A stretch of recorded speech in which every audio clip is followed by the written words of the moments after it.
What's up, everybody? It's Quinton from Hunters of Light, and we've got a fantastic photographer, dronographer. Anyway, it's neither here nor there. Sandrine Hecq is with us today. So, in fact, I was going to start it in a slightly different way. It was going to be something like this: From Mafeking to Scarborough, Sandrine Hecq is the story of the rise and rise. The lifestyle vlogger, travel enthusiast, and drone pilot. Imagine David Attenborough. But so I'm really excited because I've seen some fantastic pictures that you've put together, and you know, the fact that you've got an online business that helps you achieve all of these things is absolutely fantastic. I'd really like to, you know, hopefully you're going to tell us a little bit about that and how it's made it possible. But yeah, enough of me talking. This is all about you. Maybe what you can do is just let us know what you've been doing during lockdown, if you've been locked away or if you've been able to move around. We have been really, really lucky here in Perth, Western Australia, with not many cases. And tomorrow, everything is reopening, from gyms, restaurants, everything, you name it, up to a gathering of 300 people. So wow. We're all really excited about that. But for me, lockdown wasn't it didn't affect me that much because I do work online and I work from home. So it was quite easy adjusting to what everyone else had to adjust to. So we were very lucky in that sense. I do affiliate marketing on the side, kind of the main business that brings most of my income, that allows me to travel.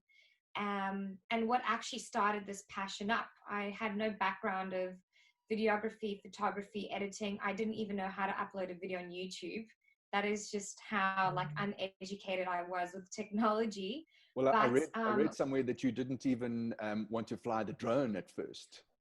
No, because I got cut up by the drone the first time. Wow. There was an accident that happened, and then I just had a phobia. But it all started with a little GoPro, doing little intros to our marketing videos that we're doing for our business. Right. And we came across a video on YouTube, and it was some beautiful drone shots. And we were like, how were they able to capture that? And we figured out it was a drone. And this was probably 6 years ago when they just came out. Yeah. And I purchased my first drone, which is a 3DR Solar, which you attach the GoPro to. And I think since then it was just being obsessed with seeing the world from above. And wow. That's how it just progressively turned into a little hobby. And then it just got bigger and bigger and turned into a passion. Very, very cool. So if DJI is watching, I would love a drone as well. Maybe you should send one for us to review. Anyway, moving on. Sandrine, whenever you're ready, you can share your screen and take us through your amazing images. Well, thanks for giving me my introduction. You kind of covered it. I'm a drone enthusiast who loves to travel the world. I capture a lot of drone photos. I've done vlogs, and of course, love putting together some beautiful drone videos. And I'm kind of more into creating drone videos than the actual photography side of it, because I know how much work goes into editing one photo. But yeah, so far that has been my passion. You can find me on Instagram, YouTube, and Facebook. Obviously, some of the stuff on YouTube can be cringy because that was from years ago. we've all got that cringy stuff, hey? We've all got that. So be prepared to cringe a bit. But you can definitely see the progress and how things definitely progressively have changed over the years, where you just become more and more proud of the work that you do when you put a lot of effort into it. So yeah, you can have a look at my social medias there, or get in contact with me there. Or if you have any questions after this, feel free to hit me up. Today I will be covering drone settings, drone timing, filters, and all the equipment that I use. I don't just use drones. I also have a lot of other camera gear that I use, research, my editing process, and my presets, or presets in general, just speaking about the power of them. Firstly, I'll start with drone settings. A lot of people have no idea about this, and I actually had no idea about this until about a year ago, and this has really taken my drone work to the next level. I was shooting in I wasn't shooting in manual, I was shooting in automatic settings, and I would even take a video and then screenshot the picture from the video. That's just how bad the quality was and how we first started up. So my biggest tip would be to make sure that you shoot in RAW with any camera, whether it's, you know, you've got a Panasonic or you've got a drone. Make sure to shoot in RAW because you can really play around with the colors and enhance the photo to your liking. Another huge tip is to use your ISO in manual settings. So always shoot in manual, and I make sure that I keep my ISO as low as possible. I used to play around with that because sometimes at night or the moment the sun gets a little bit low, you bump it up just so that you can see more of the picture and what's going on, but it really degrades the quality. So definitely that is a tip that I would advise, as I was always bumping it up and it just ruined my footage. And then another very important setting would be the AEB mode. So this is a mode that shoots in different exposures.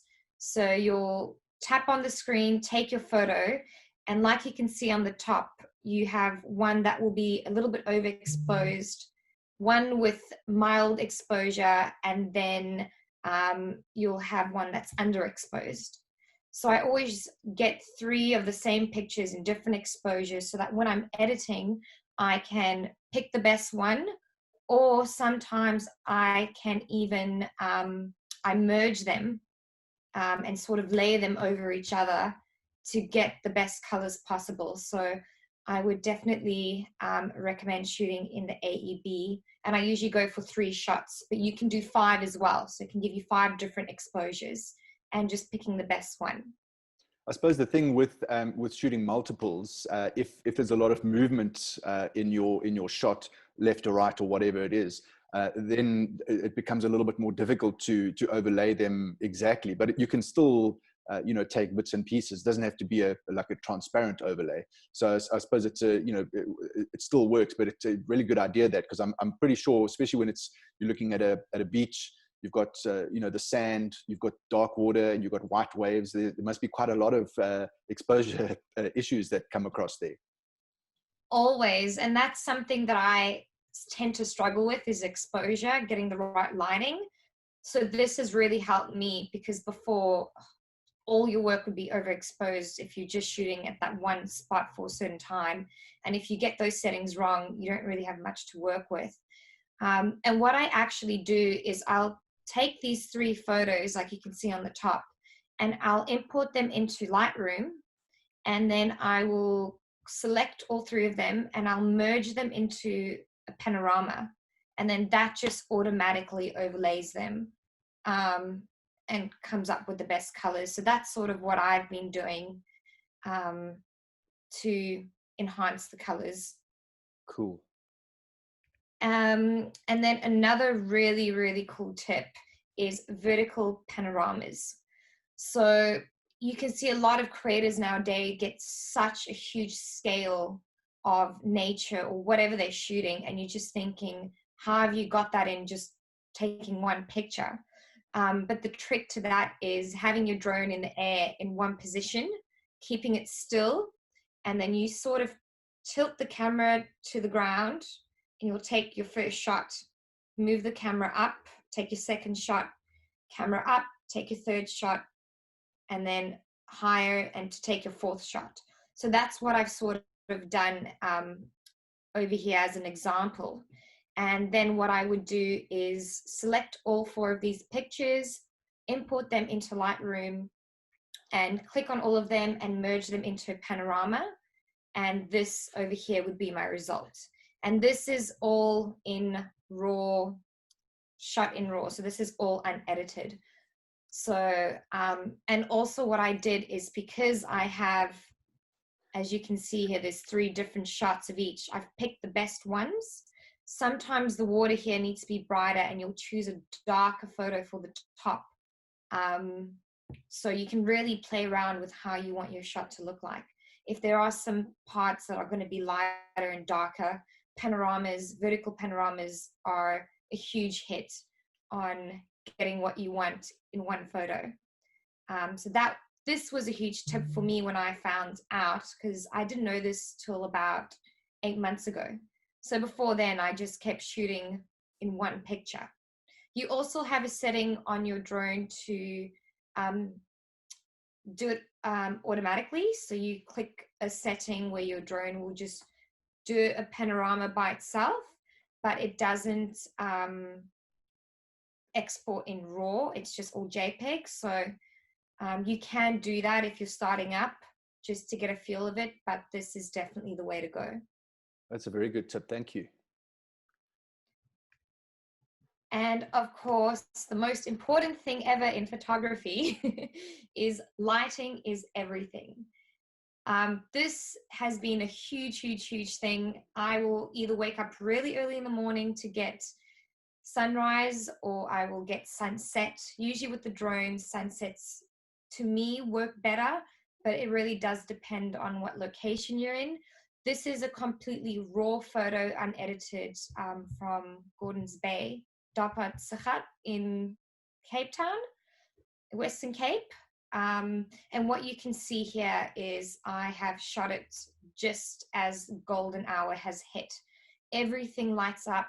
So make sure that you have the best lighting to get those golden tones out, and it really does enhance your photos. The reason I say that is because you can see here's a really good example of this picture here on the left from 2 years ago. You can see the glare and the harsh lights, and it's just so unclear. That was shot at around 3 p.m.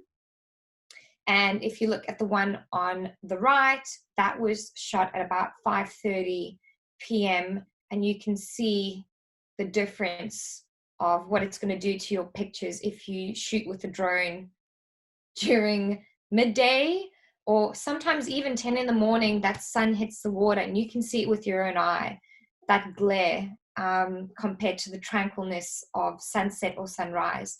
So you get a lot more detail and a lot better quality. So definitely make sure to not shoot in harsh lights with a drone.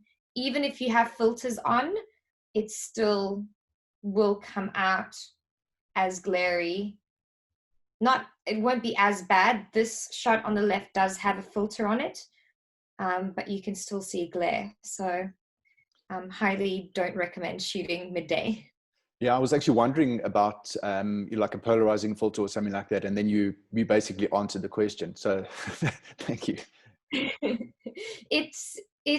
It helps, definitely does help, but it doesn't do the trick compared to just shooting at the right time.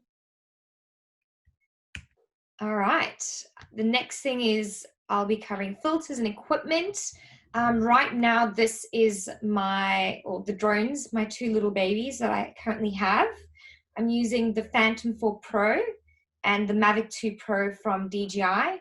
I've used other drones and tested them out, and I must say that DJI has the best drones, best quality that I've ever used. So I highly recommend looking into DJI if you're looking at getting a drone.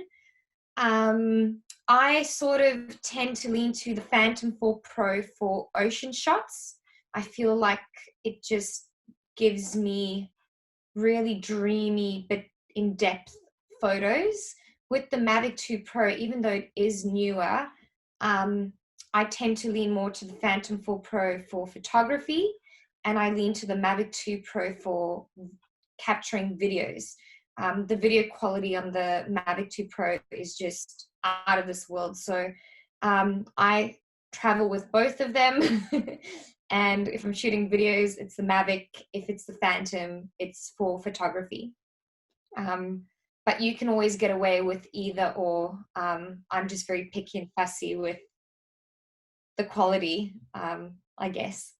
Absolutely, and I suppose at the end of the day, that's really what you know, where the difference comes into it. You know, if you the same with stills cameras that we Yeah. use. You know, you're going to keep pushing, and if you don't like the feel of it, you'll try something else. And different brands have got you know, different ways that the raw is shot. And I suppose it's not something that I'd really even thought about, where you'd have a different drone, mainly because of the camera, that would give you that you know, the difference. So that's very interesting.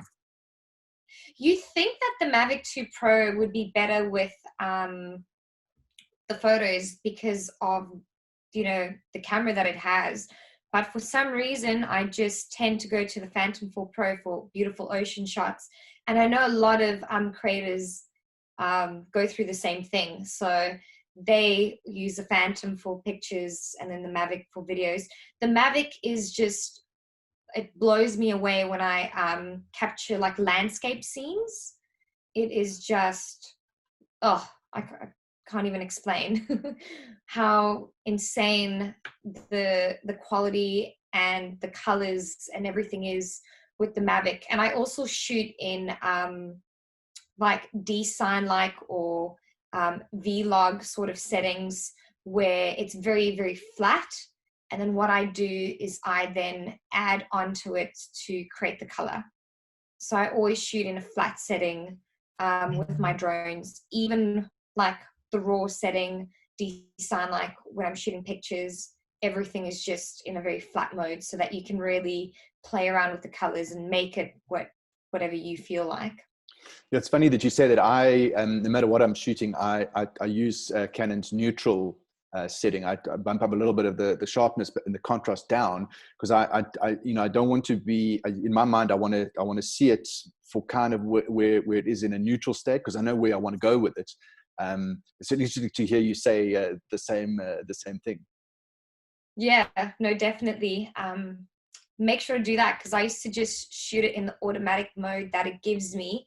And what the drone would do sometimes is, because it's on an automatic mode where it just does it itself, when the colors start to darken, it automatically would bump up the ISO.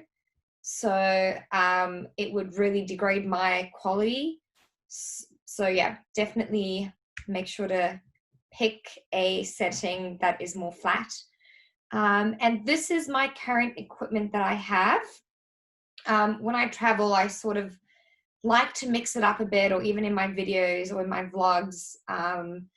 Obviously, my 2 drones. I've got the DJI Osmo Plus, which I actually haven't used in a long time because I've been using the Osmo Pocket instead. I still think the Osmo Plus has better quality, but the Osmo Pocket is super, super easy to switch on and off, and it's so fast compared to me struggling with connecting the Wi-Fi to the Osmo Plus.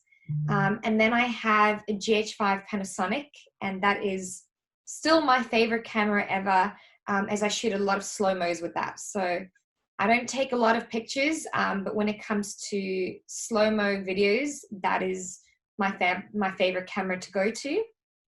And then I bought the GoPro Hero 8, which I've always loved integrating some awesome GoPro shots into my videos.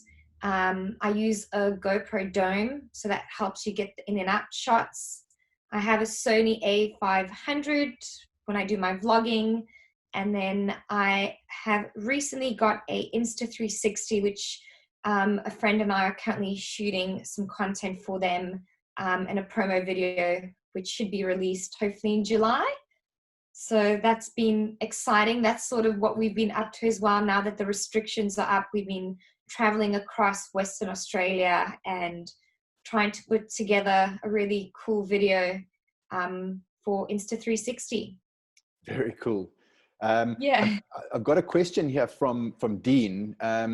He's asking, are there still legal issues when using a drone, or was this changed? And I know that on, you know, in South Africa, they've gotten, you know, more and more stringent as time has passed. What is it like for you in Western Australia, and I suppose wherever you shoot in the world?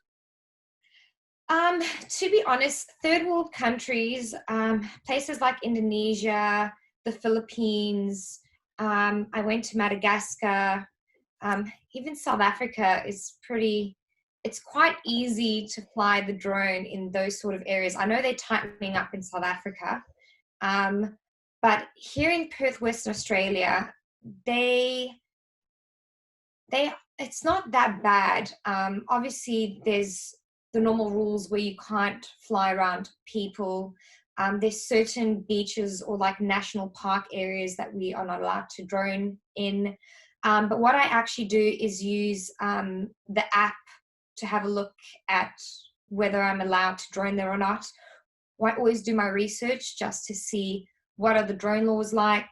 Obviously, getting a permit is a very long process, very expensive, and half the time they just don't want to hear it unless you're a huge company with a lot of money. So we sort of stick to the areas that we know we're allowed to drone in. Western Australia, they're not anal about it. You know, I could still just go across the beach here and get the drone up. But I tend to make sure that I take it off away from any crowds, because you do get the stares and the people that get really upset. Also, the noise of the drone, people just look at you with those eyes like they want to kill you. So, or you've ruined their whole morning because the drone was up for 5 minutes. It's, you know, everyone is different. But at least you've just got to make sure you're not in people's personal space, and make sure that you're flying in an area that you're allowed to. We do have drone guns, which shoots out a frequency while you're flying a drone and automatically makes it land. So this happened to me once when I was flying in a national park in down south Western Australia area. We just had no idea that we couldn't fly there, and a ranger shut down the drone. So you've got to be pretty careful with what you do. It's really getting strict here as well. But, you know, go at sunrise when no one's there. Make sure to do your research on droning. But yeah, if you want to just have fun and do whatever you want with a drone, go to the Philippines or Asia, Vietnam. They love it. They encourage it there. So okay. Cool. Thank you. Perfect. So a really cool tip, or something that I've just started recently using that gets a lot of attention on social media, is using a GoPro dome. There's plenty of them out there. You can just type them in Google. But this is really what it does, is it captures those half in and half out photos. Here's an edited version of one that I did when I was in Zanzibar. And this is something that I absolutely love using. I only found out about these domes about a year and a half ago, and since then, that's all I use when using my GoPro underwater and things like that. So yeah, that's a cool little tip if anyone wonders how you get those in and out shots. And you can also get these domes for any sort of cameras, whether you've got a Canon or Panasonic. Yeah, it just adds a lot more creativity to your pictures, which you can get online. Yeah, it's a very cool little tool, and I see that you have been using it quite a lot in your Instagram feed. Yes, no, I've been absolutely loving it. I'm like, oh, wish I knew of this ages ago when I was traveling to like the Maldives and all those cool places. But you live and you learn. Another thing that's really important in my just everyday life when filming is my equipment tips. I always make sure that I have extra batteries. So with my drone, they each have 4 batteries, because you never know where you're at. You never know when the electricity goes on and off. Example, Madagascar, that was quite difficult traveling, driving like 11 hours a day, stopping along the road to try and get the places and the scenery that I wanted. So having that was a really good thing. Having spare propellers is something that you always need to have. There's always something in the way that you don't see, or something can even happen to the drone, or something happens with the frequency and it just slams into a tree. It's happened to me, and having these propellers on hand will save your drone, or save you from buying another drone on a trip. Another really good tip would be to use proper SD cards. It will make your life so much easier. I was just using the standard recommended SD cards when flying my drone, and I started noticing every time I would capture a picture, it would just stay in that little circle going round and round and round for like a minute just to take a photo. And you're also shooting against lighting and timing. So this is my current SD card that I use for my drones, and they're super quick, super easy to transfer. I don't have any issues. So that's been a game changer for me.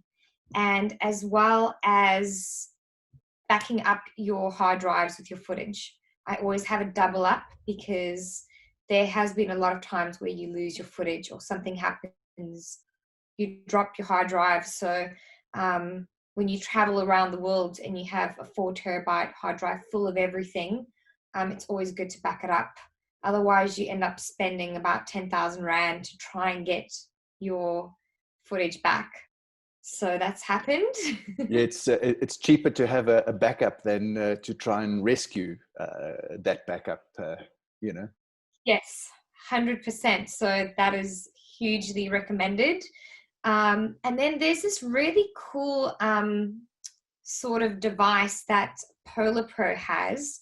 It's called Katana. And what it is you can actually hook up your Mavic or your drone onto this, and it uses it as a gimbal. So it's kind of like if you want to take some really cool videos and you don't want to spend thousands of dollars or rands on, buying a land camera and the gimbal and the whole setup, you can actually buy one of these where you just clip the drone onto, and you can shoot in 4K and get some really cool shots, land shots, rather than spending a lot of money and time on another camera. So that is a really cool thing that I only discovered recently. Another huge tip is to make sure that you get gimbal locks for your drones. A lot of the time, your gimbal is probably the precious part where your camera is of your drone. And when you're traveling a lot or it's in your bag, it sort of gets loose, and that can damage a lot of things. The wires come loose. So clipping one of those in to lock your gimbal has been amazing for me. I've really looked after my drone. And then I've also got this really cool sort of pouch from Polar Pro where I just put all my SD cards in. So they have been really helpful and really easy to travel with. Don't get damaged, or, never know when you're on a boat and there's water squirting all over you. So yeah, these are just some equipment tips that I would highly recommend getting if you have a drone, and even any sort of like land cameras. So I don't know what my printer's doing. Just something always has to. All right. Absolutely, it's not a problem. Sorry about that. I'm just gonna unplug this and put my lights back on. There you go. Yay. All right. Yay. So the next thing is filters. This is something you 100% need to have if you have a drone. I started shooting without any filters, and it's pretty gross if you're shooting in a flat setting in RAW, if you don't have a polarizer. So I have, I think I've got about 6 for my Mavic 2 Pro, and then 6 for my Phantom 4 Pro. So I use Polar Pro ND and polarizer filters. That's in one. I have tried other filters like Sandmark, DJI filters, but they really don't compare to Polar Pro. So you pay a tiny bit more, but you get the best quality And yeah, highly recommend Polar Pro. And my most used filters are the ND4 polarized, ND8 polarized, and the ND16 polarized. You sort of need a 32 or a 64 if you are shooting in really, really harsh lighting, which I don't recommend shooting during the day. But I mean, there are times when you only have a limited amount of time when you travel and you really want to capture a bit of that area or that place. So that's only when I would use a 32 or 64 when the lighting is just crazy.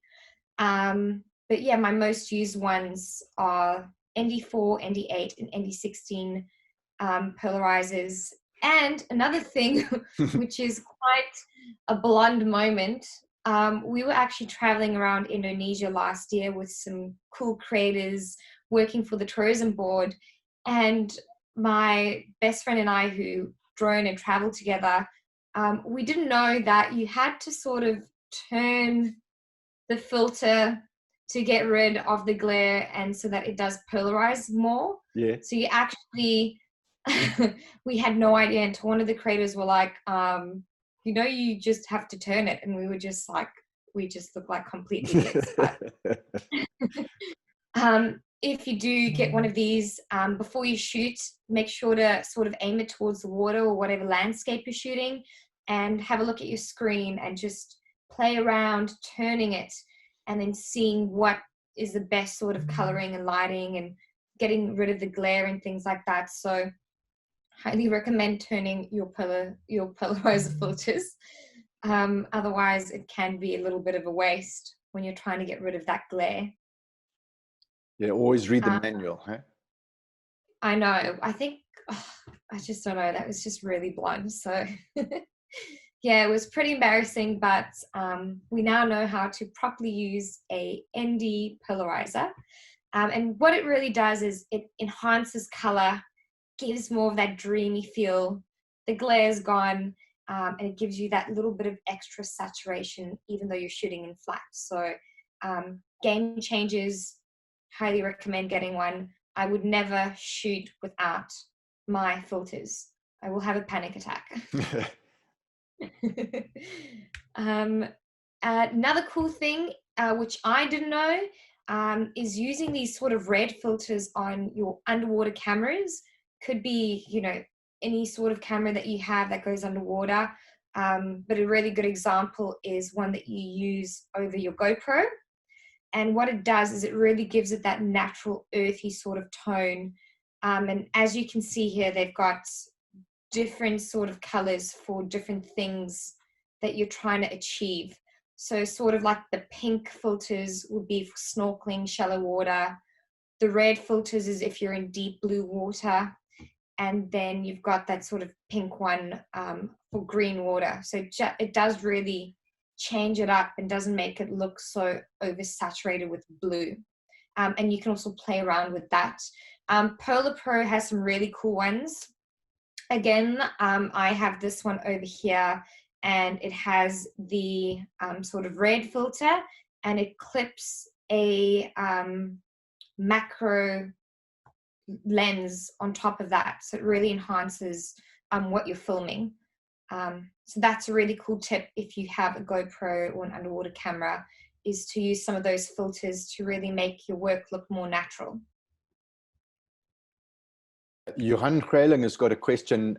If you had to choose one of those two drones, the Phantom and the Mavic, which would you choose if you could only have one? Okay. To be completely authentic and honest, I would definitely go with the Mavic 2 Pro. It's a lot easier to travel with. It's a lot easier to set up. It does really take some great photos.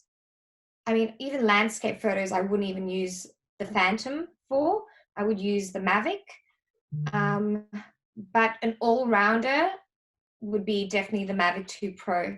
The Phantom, I'm just stuck on because I just like the photos that it takes on the ocean. But sometimes I don't even take my Phantom out of the bag, and it's actually just a pain in the butt to travel with. It's just the worst. It's quite a lot bigger, huh? Oh, it's just a huge, massive backpack. And if you are shooting in certain areas, they immediately recognize the bag or that you have a drone, and it just creates more and more issues. With the Mavic, it's quieter, it's easier, and the quality is great. So if I had to get rid of one, it would be the Phantom, and I would just take the Mavic. Cool. Thank you. No worries. Good question. Another really important thing to do when you are traveling or shooting in any location is to do your research.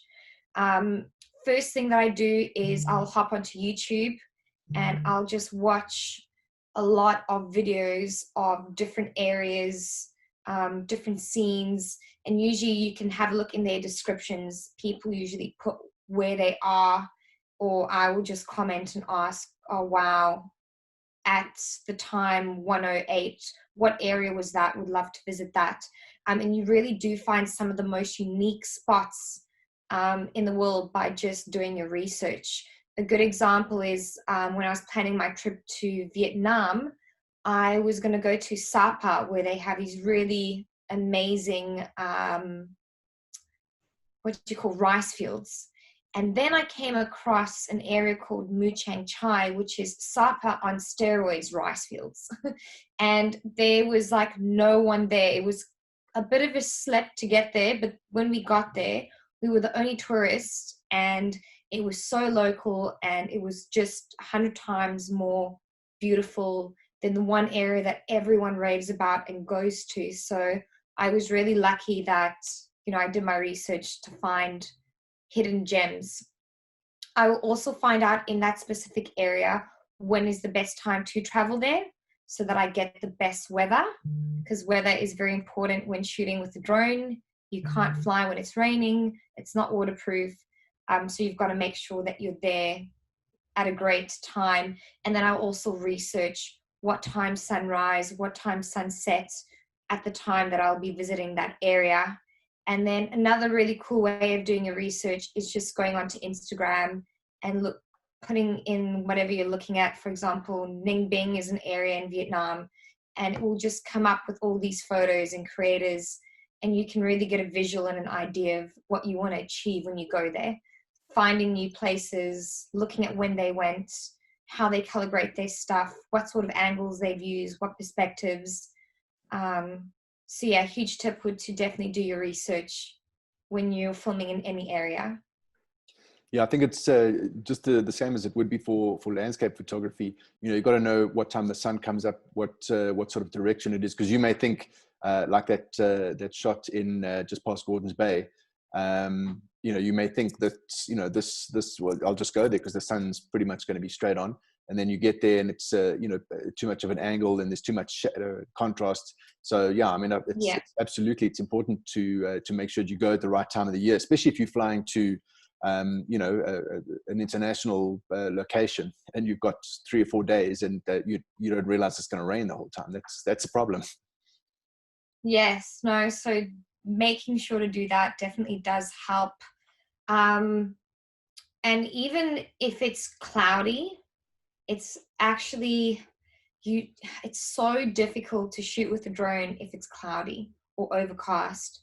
It really sucks. It's just like you need the lighting for everything to pop on a drone. And if I see that it's a cloudy day, I actually just won't go, because I know it's a complete waste of time and I won't get what I want. So yeah, that's one thing that's difficult with the drone, is you've got to try and find really good lighting that's light but with the golden tones. Otherwise, if it is cloudy, it just doesn't work. You don't get that wow factor. Exactly. It's not like you can go and do a misty valley shot, that you walk through the forest and get a nice misty, look down the valley with a drone. It's not going to be an issue. I mean, it's not going to be a potential starter anyway. No, it definitely does not work. It could be cool if you're like droning through clouds and things like that. That's one thing that a drone is really cool for, and I've done that a few times in some of my shots. But other than that, good luck if it's a gloomy day. So a lot of people ask me sort of what I use when editing. On the photography side, I've sort of stuck with Lightroom Classic, which is the new update of the normal Lightroom that we're using. I only found that out, I think, 3 days ago, that there was an upgraded version of Lightroom. So that is what I currently use. I have not ever used Photoshop, so that is something that I would like to start learning, because I know you can really get creative with your shots, and there's a lot of things that you can do there that you can't do in Lightroom. But I'm sort of a person that likes to get things done sort of fast. I won't spend a lot of time editing a photo. It just, unfortunately, I'm more of like a farm girl and not sitting on my computer editing for 6 hours sort of person. I know a lot of creators out there and friends of mine will spend like 7 hours on editing one picture. You can really see the detail and the difference. But for me, I just have my own unique style that I've just sort of started creating. It's something that is difficult to find when you are starting up, as any photographer would find. You try and find yourself and your style. So I finally found mine. I love to bump up my contrasts, get more of a dreamy feel sometimes. So now I know when I post a photo, people immediately know that's my photo, or if that's someone else's, they know. You can differentiate photos or drone work or videography to the certain style. So it took me probably 2 years to really find my own unique style. There's a lot of pressure in the industry now because so many people are doing it, and you try and mimic what they're doing, trying to find yourself. So it took me a while, but yeah, I found my style, and I just use Lightroom. And for all of my videos, I use Final Cut Pro. And another really cool tip is, if you want to use Final Cut Pro, it is very expensive. I think it's like $500 to purchase it. But if you do the free trial and you backdate your calendar to when the free trial was, you can open it up and carry on using it. So for about 2 years, I was using the free trial and backdating my calendar, which is very naughty. And then when I finally could purchase it, and I got really annoyed of backdating my calendar all the time, I paid the money for it. But it's been a great investment with videos. A lot easier to use than Premiere Pro. Super, super easy. I kind of like conveniency and things being easy. So yeah, that is my editing process. I take about... Yeah, carry on. Oh, sorry. I was just going to say I take about 15 minutes to about 45 minutes to edit a photo that I post, depending on the lighting.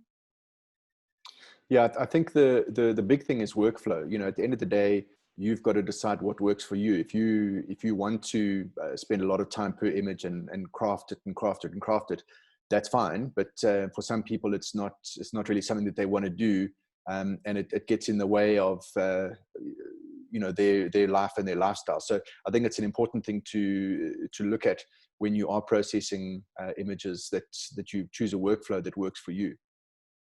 Yes, definitely. That works completely fine for me.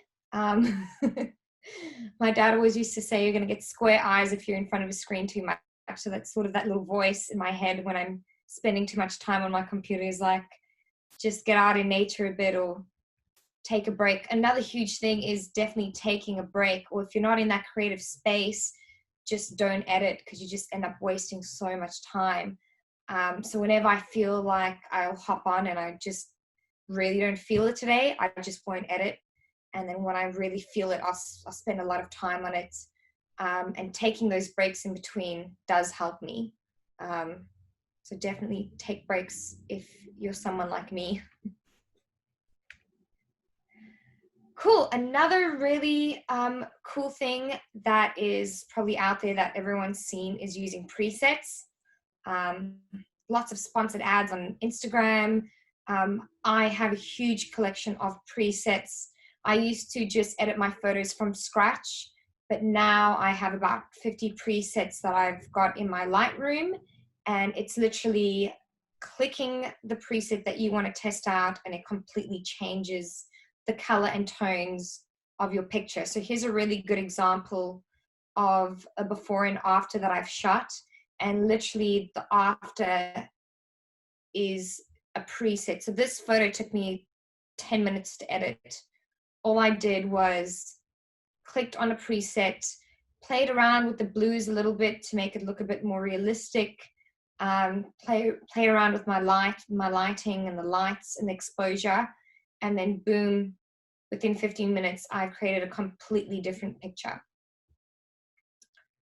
And it definitely fits in, you know, with your style, and I think that's something important to realize, or that people realize, that, you know, sometimes reality looks fantastic, but you know, other times you want to curate a certain look and feel to your images. So, you know, the beaches are whiter, the water is bluer, etc. Yes. So, you know, once you start getting to a point of understanding what your style is, you know, then you move in those directions, and you start shooting for that style, but then also your presets are based around that style. That's it. You just keep everything so congruent. And even when you're posting things, or if you have an Instagram, your feed just looks so colorful and congruent, and it just looks so good. It's more enticing. So what I usually do is, if I've shot in one area, for example, I was in the Seychelles, I started editing a few pictures from scratch in the beginning. And then what I would do is, once I've got a really good before and after, I would just save what I've done, my settings, as a preset, and I'll just name it Seychelles. And then with all of my other photos that I have from that same area, I literally just click that preset, and it just, with same blues, same sand, so it doesn't look like you're just changing it up all the time. So every time I go to a new spot, I always create a new preset for that place, and then I just use that on all my other work. So it does save me time, just spending a lot of, say, spending an hour on that one photo, making sure you have the greens right, you've got the blues right, you've got the sand color right, the rocks. And then the moment you put that overlay onto any other picture, it's practically almost done. Yeah, it makes a lot of sense, you know, to have a preset for a particular country or region, because theoretically the light's going to be, you know, fairly similar. Colors are going to be fairly similar because of that. So, you know, if you can just do a preset over that, it's going to save you a lot of time as far as the workflow goes. Definitely. So this has sort of been my little secret to editing a lot faster. Nice. And here's the same thing with a few before and afters. You can really see how flat my before drone shot is, and like what I've done with the after effect of that, playing around. Here's another great example of, it's quite a lot of ocean shots are very green. The water is naturally this sort of color. You're not going to get, you know, a drone shot that is completely blue and amazing. It's always enhanced. And here's a good example. And this was a just super quick drop and drag. I used the spot removal tool just to get rid of the sort of white little spots around. And then I used my brush tool over the ray and just put a bit of yellow, added some more exposure, a little bit more contrast, and boom, you have a completely different, more enhanced blue sort of photo that looks a lot better to the eye. Yeah, it's the difference between the sort of you know, the accurate what was seen there and Instagram ready, you know, because Yes. the people on the people on that are following you are expecting that certainly that style, but also this you know, better than normal or better than natural sort of Yeah. feel. Yeah, sometimes I hate it and then sometimes I love it. But it does really help you get creative in what you can do to a photo. A really cool thing to do is maybe post some before afters. I do that in some of my Instagram posts where you can do a slide of the before after. A lot of people like that because it's just a lot more authentic and just showing that, you know, it's not always what it seems.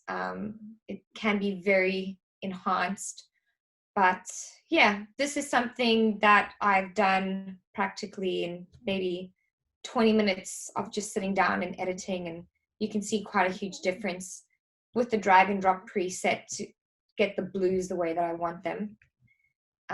Here's another really cool example of how flat the before is and how enhanced the after is. I've obviously made sure that the sand is a lot more smoother, not as sharp. And what I've done with the water is I always get that brush tool and I go over the water and I just keep pumping up the light to make it have that like glow in your face sort of look. And then with rocks, I just love adding a bit of yellow and contrast.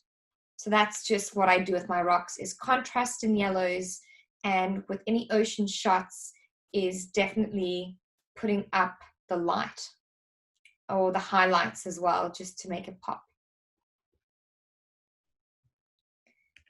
And yeah, so I've got a preset pack that I have on my website.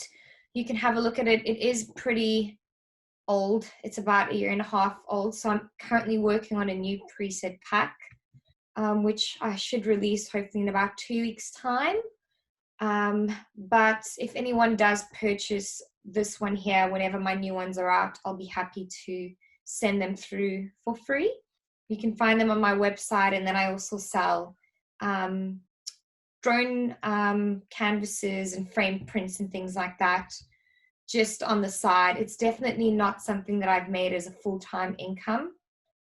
So yeah, it's just sort of a little side passion, and presets have helped me really make my workflow better. So I would recommend that. Or if there's some creator that you like their sort of style of work, have a look on their website if they sell their presets. It could really help you out. And this is my website. So it's just sandrinehecq.com. And you can have a look at some of my videos that I've done, photography, my about me. And if you want to get in contact, you can also email me through there.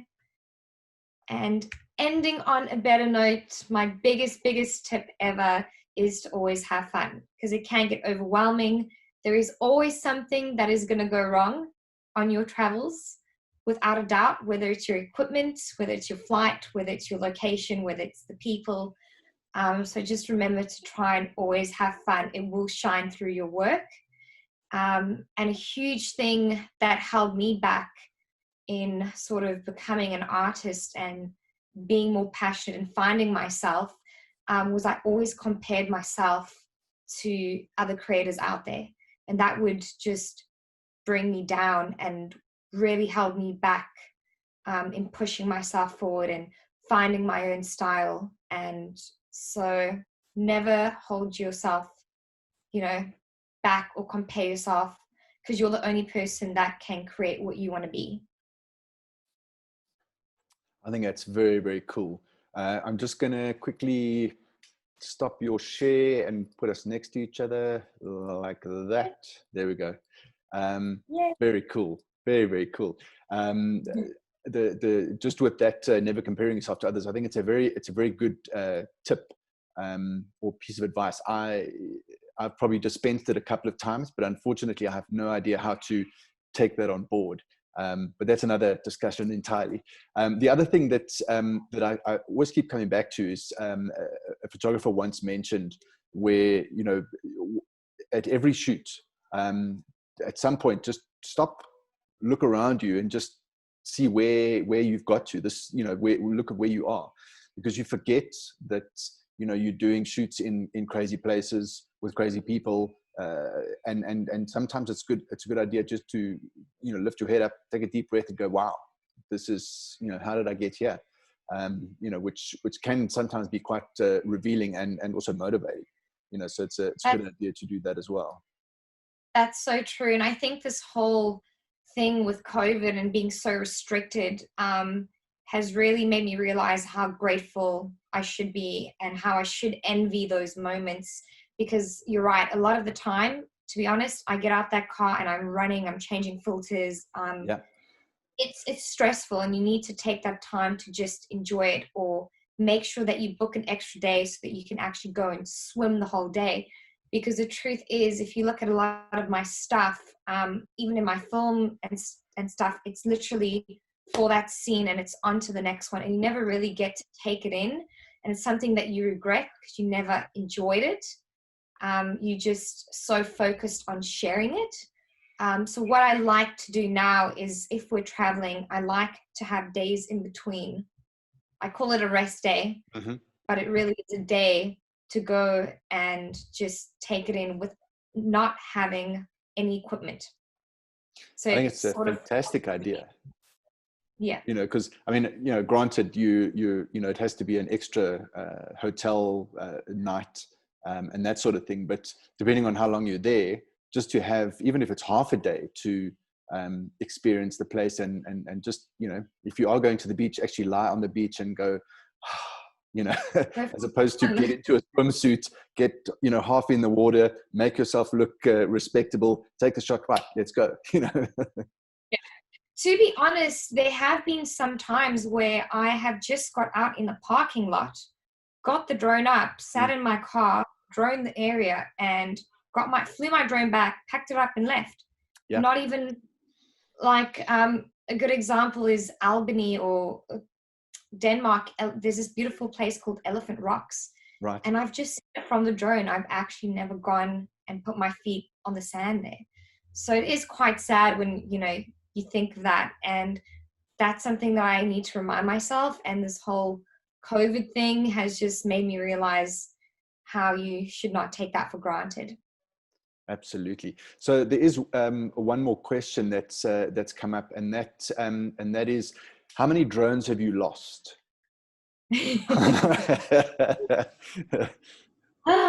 Well, it's how many drones has my partner lost, my husband lost. So,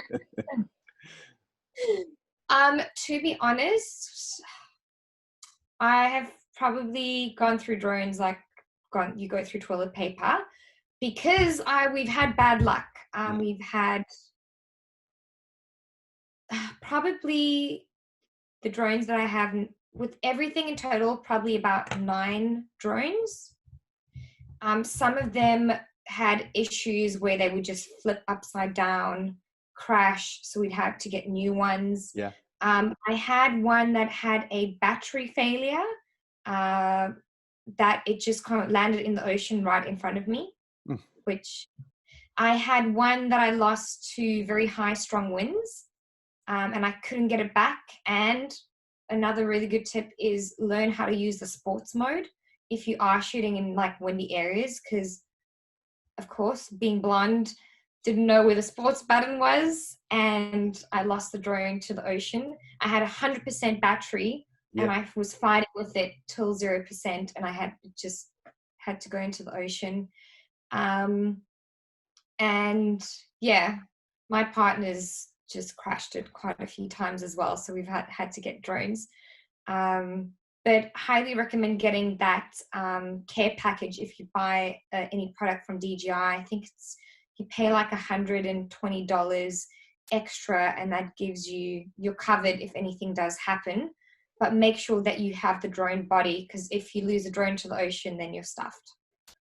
Yeah, so absolutely. Because they're not going to be able to fix something if it's 30 meters below, etc.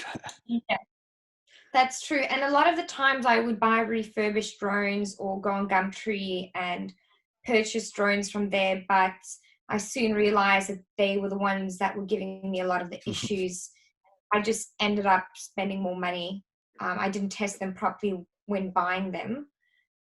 So that just gets a bit messy. So if you can, or get them on a payment plan, but getting them new with that little bit of an extra coverage does help. when times are needed, or when you have a husband who sometimes decides he wants to drone and then something will happen. But yeah, I had my first drone crash a few months ago in Zanzibar. I thought my sensors were on, because you have the option to put sensors on the drones, Yes. which is amazing, because a lot of the time the connection can cut out and your drone just, I can show you behind the scene footages of my drone going full speed almost into buildings. So, yeah, I had my first drone crash going through some palm trees. I actually just posted the video on Instagram, the part where it didn't crash, just the scene that I did get. And yeah, I just had no idea there was a massive palm tree behind it, so it smashed into the palm tree. So that was my first drone crash. Luckily, I had spare propellers, just put them back on, and the drone was good to go. The Mavic is actually a really great drone to have if you tend to crash your drone. The Phantom is very difficult to repair, and there's quite a lot of issues with them. So the Mavic, I crashed it twice in Zanzibar and it works fine. Lucky me. Absolutely, absolutely. Well, Sandrine, thank you very much for taking the time to join us today. And take us through your images and your process, etc. I think a lot of people have got some good value out of that. I know the comments, especially about the filters, the red filters, etc. A lot of people that are going, fantastic, I didn't know that. So thank you very much for that. And as I say, I really appreciate your time and your energy. I know we've been backwardsing and forwardsing for a while now. So I'm really grateful that you came on board and were able to give us a presentation. Thank you very much. So thank you very much for reaching out and giving me the opportunity to talk about this. I know a lot of people have been asking these questions. I've actually never done an in-depth presentation. It's just always been interviews. What do you do? So this is really good to provide some value. And if anyone does come up with questions along the line, or you're thinking of getting a drone, make sure to reach out. I'm always happy to help. Cool. There you go. So thanks again. Appreciate it. Have a fantastic afternoon. Well, it's weekend. Have a fantastic weekend. Really appreciate your time. You. I'm a granny, so it's 9 o'clock in the evening. I'm going to go to bed soon. I'm such a granny. That's terrible. All right. Thanks, Sandrine.